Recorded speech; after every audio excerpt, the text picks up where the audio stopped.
Hi, I'm Beth Harold, founder and CEO of Outside the Box Creation, with another quick video for you today of an art project you can do at home with your kids using materials you probably already have lying around your house. Today we're going to make torn or cut paper collages. Here's one of a tree. As you can see, you could get as elaborate or as simplistic as you'd like. You can do just an object in the middle of the page, or you could fill in all around it with other things. Collages are great because you can tear the paper or you can cut it, but it's a great opportunity for kids to look at colors and values and shapes. So the first thing that you need is what we call in the art world a support, something to collage onto. This is just a piece of paper that was in some sort of a package that we got here. It's actually not paper, it's cardboard, but it's very thin.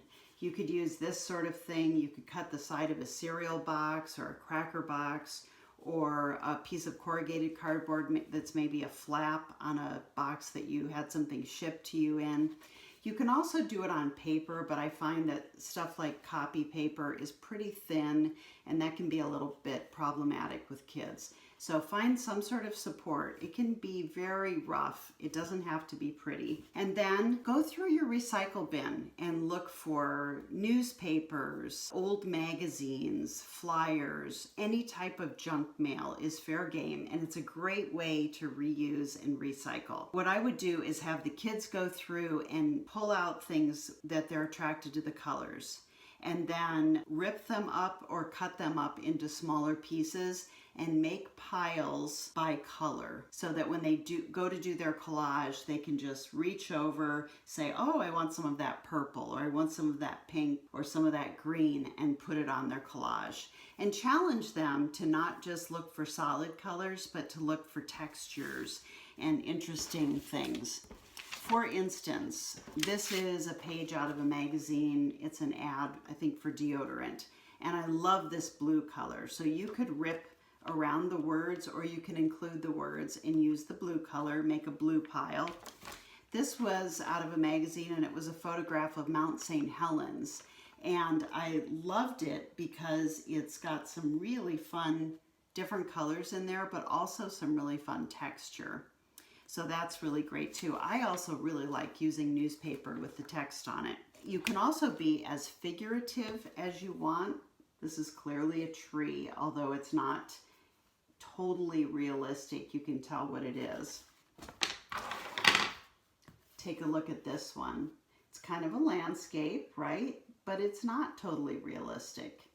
Super fun. And some of these are much larger pieces too. So you can rip them into smaller pieces, or you can rip them into larger pieces.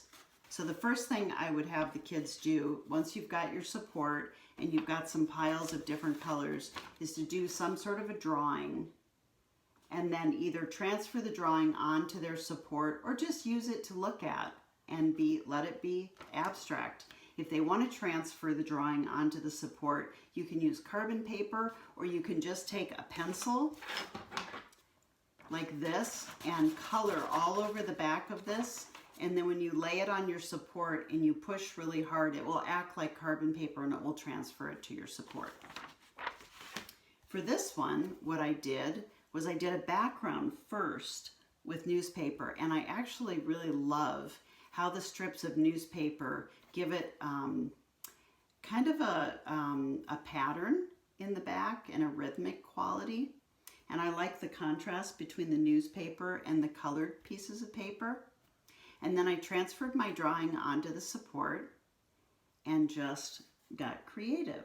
Here's another one, very simplistic. If you have a younger child, they may just want to do one big shape in the middle of the paper. But it's fun to use different textures.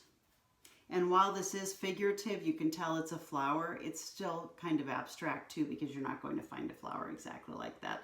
So I hope you have fun doing the project. Use all the materials in your recycle bin. You can tear the paper or you can cut the paper. You probably all have safety kid scissors around, or you can use some of your scissors that are a little more pointed and detail oriented if you have older kids.